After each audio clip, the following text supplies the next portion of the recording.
Morning guys! Ito po ang ating pang-almusal, corned beef and garlic. At hahaluan natin ng toge. At ito naman ang ating rice.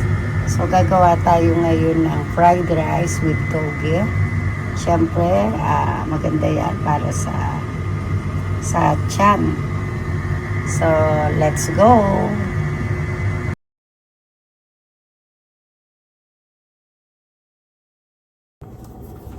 Good morning, good morning.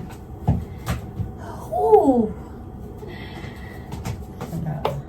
Siyempre, ang gamit natin ay olive oil. So, noong pa naman ito na ginagamit namin, no? Kasi, siyempre, mantika pa rin naman siya. So, painitin natin pala yung mantika.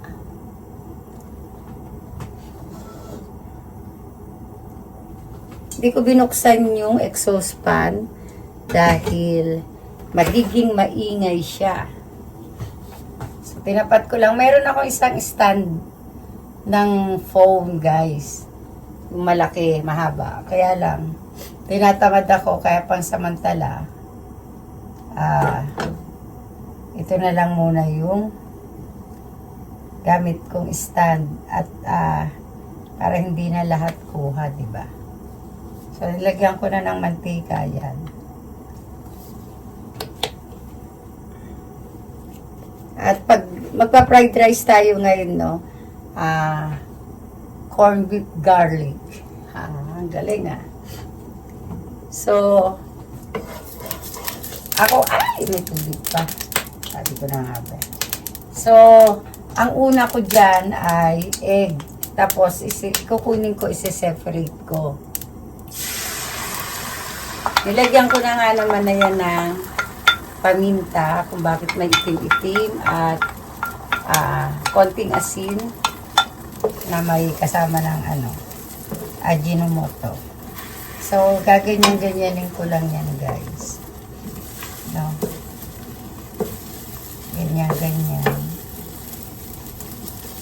Kailangan wag masyadong matigas, guys, para siya, yan, medyo malasado lang.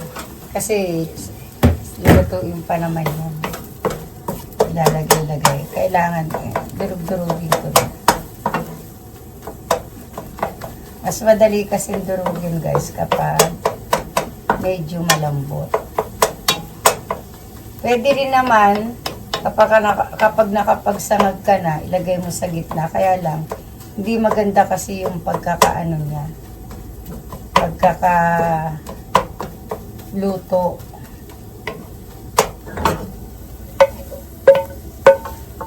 Mamumuo-muo. So, isali na natin.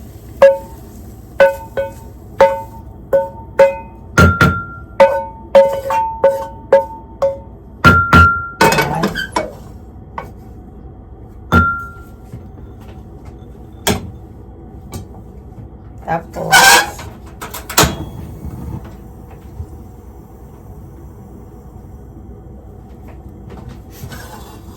lagay ulit tayo ng konting mantika. Nga pala,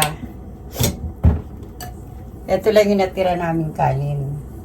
No, kasi, konti lang kami magluto, pero konti lang kasi kami kumain, guys.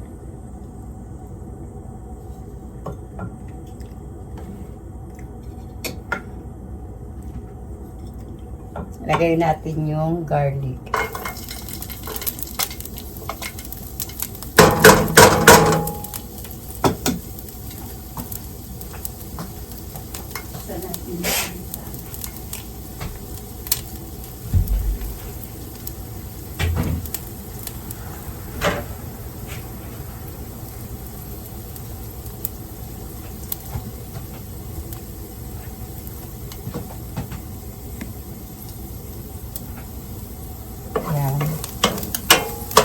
Sinangag ko na yung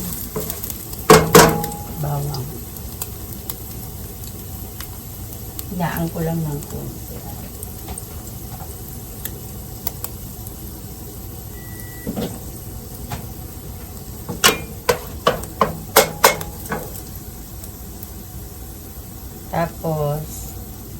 Lagay natin yung corned beef.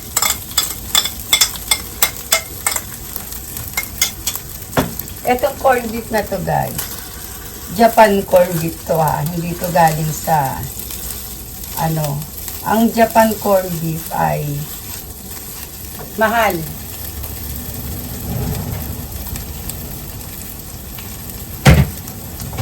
Ito yan guys. Nozakis. Ayan ang gamit kong corned beef. Maliit lang siya pero mahal siya. Pero hindi siya maanta guys. Hindi tulad ng tsaka kasi yung corned beef sa Pinas, pag binuksan mo parang malabnaw. Hindi ko alam kung bakit ganun. Tapos yung sa Brazil, nakabili naman ako, gawa sa Brazil. Maanta siya guys. Parang masyadong oil sa yung sa dila. Iba pa naman yung pagkaanta ng niya. Nung mantika niya. So, ayan. Ano siya. Tsaka ito, tignan nyo guys. Diba? Hindi siya nadudurog. Talagang siya. Yun nga lang mahal. Pero binili ko yan sa Costco. Set siya. I think ilang piraso ba yun? Wait.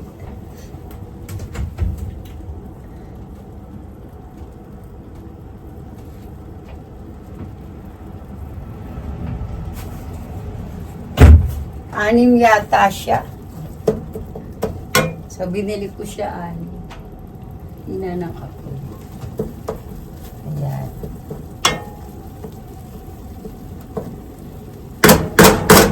Tapos, ito, sasama ko na sa ginisa, guys. Toge. Alam nyo ba, isa to sa mga ginagamit ko pan-diet. No? Isa sa ginagamit kong pan-diet. Yan.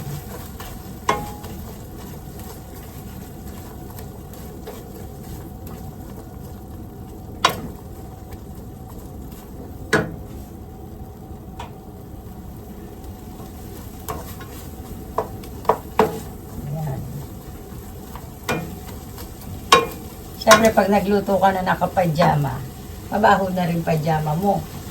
Kaya, after nito, magbibihis ako at balak-balak kong mag-gym. Hindi ko alam kung tutuloy ako o maliligo na ako kasi sobrang lamig. Nakakatamad lumabas guys, sa totoo lang. Lamig-lamig. Kung si Daddy Frankie ay pagkarap niya si Ansi, masyadong mainit ang pakiramdam niya. Dito naman sobrang lamig kasi wala si Ansing. Charot. Diba? Ayan.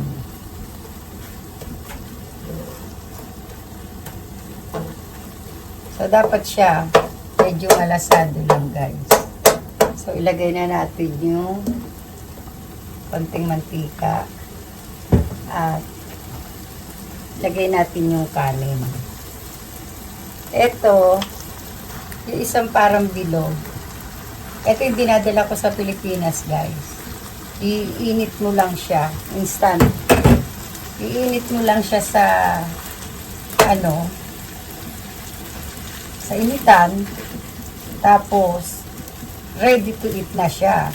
So, wala na kasi yung kanin konti, sayang yung corned beef. So, dinamayan ko siya ng isa para madagdagan lang yung aming natirang kanin.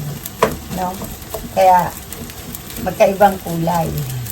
Kasi, ang rice namin, guys, may halo.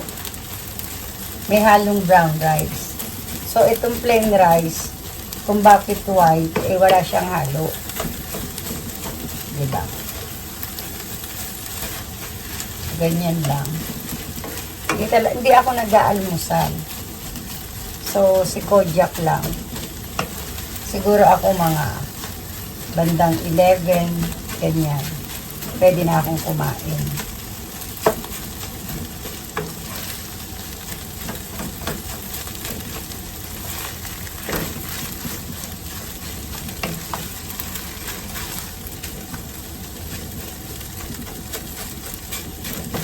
Sa atin, mahal din ang olive oil.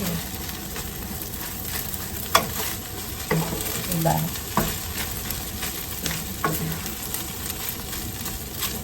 So, lagyan na natin siya ng paminta.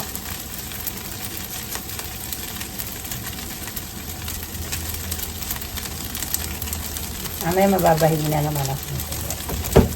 Tapos, lagyan natin ng konting. O nga pala, ang aking asin ay Himalayan.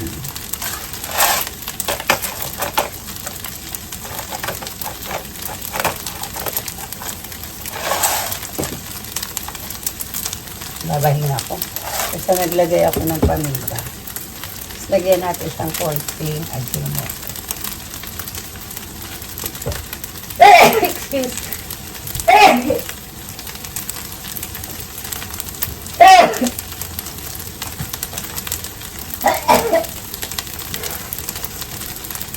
Tapak ng paminta gan.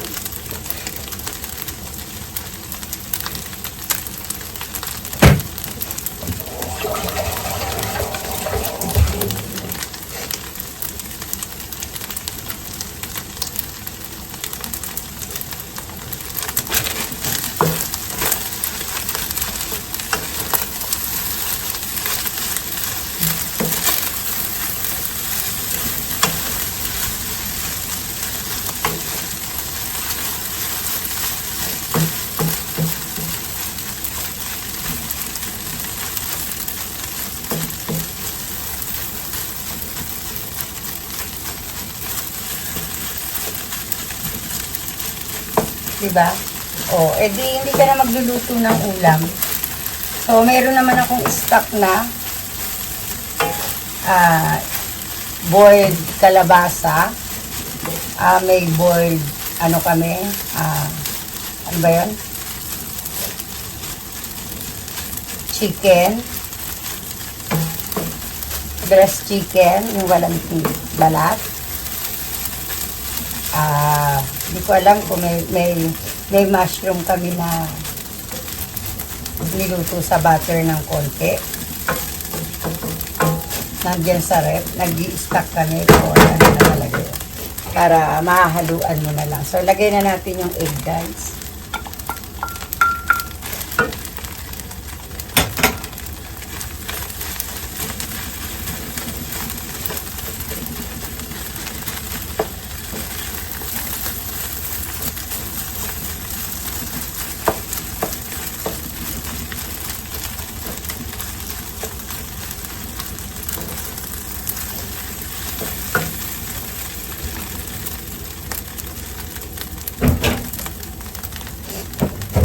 At ito nga pala yung ginagamit namin toyo. Mas mahal to sa ordinary. Siyempre yung ordinary may size din. So medyo hindi siya matapang kasi guys. Kaka medyo malinamnam.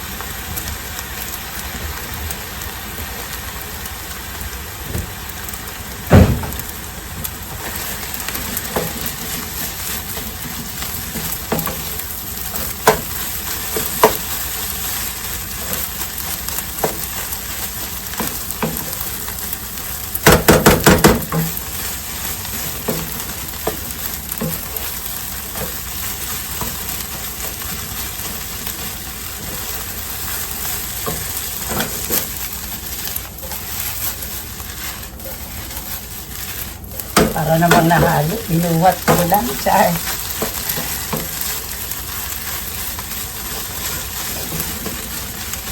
Depende yan sa inyo, pwede nilagyan ng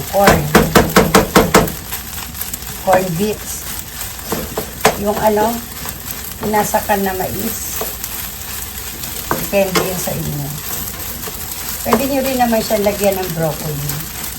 Kaya lang kami kasi nakaseparate. Sa pagkakain kami, aanohan mo na lang. So, diba, maganda yung pagkadulog ng itlog, guys. Compare sa pag nakasalang na yung kanin sa kami sa ilalagay. Hindi siya magbubuo-buo ng ganito. Yun nga pala sa mga bumili ng instant sa akin, guys, na pang fried rice. Ganun yung gagawin nyo sa itlog, no? Unahin nyo, tapos ilagay nyo sa isang lalagyan. So, kailangan medyo malambot para madudurog-durog nyo na ganito yung pagkakabuo. So, yun yung nakadrawing dun sa ng fried rice. Sa balot. So, magiging ganyan. No? Kayo na mismo ang mag-provide or mag-aano ng mga sahog. Kung gusto nyo ma-perfect yung nasa picture. Ganyan. So, yun. Mamaya pag nakain ko ay balikan ko kayo, guys. Okay na. Ito na siya. Aking fried rice.